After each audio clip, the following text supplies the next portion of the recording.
नमस्कार दोस्तों, कल के वीडियो में जैसा हम लोगों ने देखा था सिंधु नदी प्रणाली के बारे में, तो आज के वीडियो में हम लोग समझेंगे गंगा नदी प्रणाली और ब्रह्मपुत्र नदी प्रणाली के बारे में।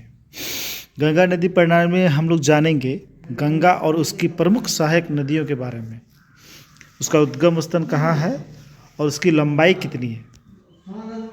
जैसा हम लोग जानते हैं भारत की सबसे लंबी नदी कौन हुई? गंगा। भारत की सबसे लंबी नदी गंगा, जिसकी लंबाई कुल 2525 किलोमीटर। गंगा की लंबाई 2525 किलोमीटर और इसका उद्गम स्थल गोमुख या गोमुख गंगोत्री के पास इसका उद्गम स्थल है। गंगा की प्रमुख सहायक नदी यमुना। यमुना गंगा की सबसे बड़ी सहायक नदी है, जिसकी यमुना की कुल लंबाई 1310 किलोमीटर। यमुना की कुल लंबाई 1310 किलोमीटर और यमुना का उद्गम स्थल बंदरपूछ के पास।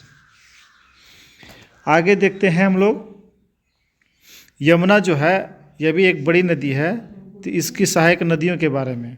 तो यमुना की प्रमुख सहायक नदियों में हम लोग देखेंगे तो चंबल, केन, चंबल, बेतवा और केन, इसकी प्रमुख सहायक नदियां हो गई यमुना की।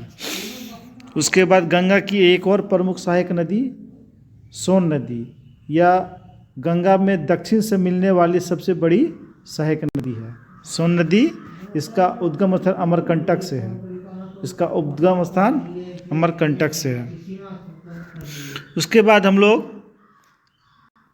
देखेंगे ब्रह्मपुत्र नदी प्रणाली। ब्रह्मपुत्र नदी, इसका उद्गम स्थल ब्रह्मपुत्र नदी, इसका उद्गम स्थल कहाँ है? मानसरोवर झील के समीप, मानसरोवर झील के समीप चिमांग युंगदुंग हिमानी के पास। चिमांग युंग हिमदुंग हिमानी के पास से निकलती है। इसकी कुल लंबाई 2900 किलोमीटर है। चूँकि हम लोग देखे हैं कि गंगा की कुल लंबाई 2525 किलोमीटर है, तो बड़ी तो ब्रह्मपुत्र नदी होनी चाहिए, लेकिन भारत में ये 2900 किलोमीटर लंबाई तय नहीं करती है। यह चीन में ज़्यादा लंबाई इसकी, यानी चीन में ज़्यादा दूर तक बहती है, उसके बाद भारत और उसके बाद बांग्लादेश में। हम लोग देख लेते हैं चीन में ब्रह्मपुत्र को सांगपो कहते हैं। चीन में तिब्बत वाले क्षेत्र में ब्रह्मपुत्र को सांगपो कहते हैं। अरुणाचल प्रदेश में दिहांग कहते हैं और बांग्लादेश में गंगा, हम ब्रह्मपुत्र को जमुना कहते हैं। उसी तरह हम लोग देख लेते हैं बांग्लादेश में गंगा को पद्मा के नाम से जानते हैं। बांग्लादेश में ये गंगा जब बांग्लादेश में जाती है तो यहाँ पद्मा के नाम से जानी जाती है, और जब गंगा और ब्रह्मपुत्र दोनों बांग्लादेश में मिल जाती है तो मिलने के बाद उसे हम लोग मेघना के नाम से जानते हैं। मिलने के बाद किस नाम से जानते हैं? मेघना के बारे में जानते हैं। अब हम लोग देखते हैं यमुना की सहायक नदियों के बारे में। यमुना की सहायक नदी जो यमुना में बाईं ओर से मिलती है, सुबनसिरी, मानस, दिहांग, तिस्ता। सुबनसिरी, मानस, दिहांग, तिस्ता। और बाईं ओर से जो मिलती है उसमें प्रमुख है लोहित, धनसिरी, दिबांग। लोहित, धनसिरी और दिबांग। इससे हम लोग एक बार रिवाइज कर लेंगे, अच्छे से याद हो जाएंगे। और चूँकि इससे क्वेश्चन लगभग सारे एग्जाम में आते हैं, तो आप लोग इसे ध्यान से देखेंगे।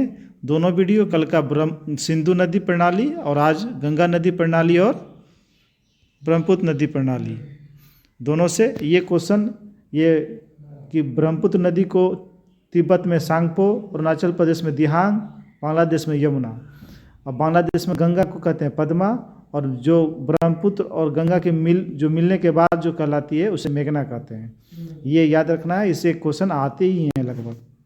और इसकी ब्रह्मपुत्र की सहायक नदियाँ भी आती है, सुबनसिरी, मानस, दिहांग, तिस्ता, लोहित, धनसिरी, दिबांग। इसे भी याद कर लेंगे।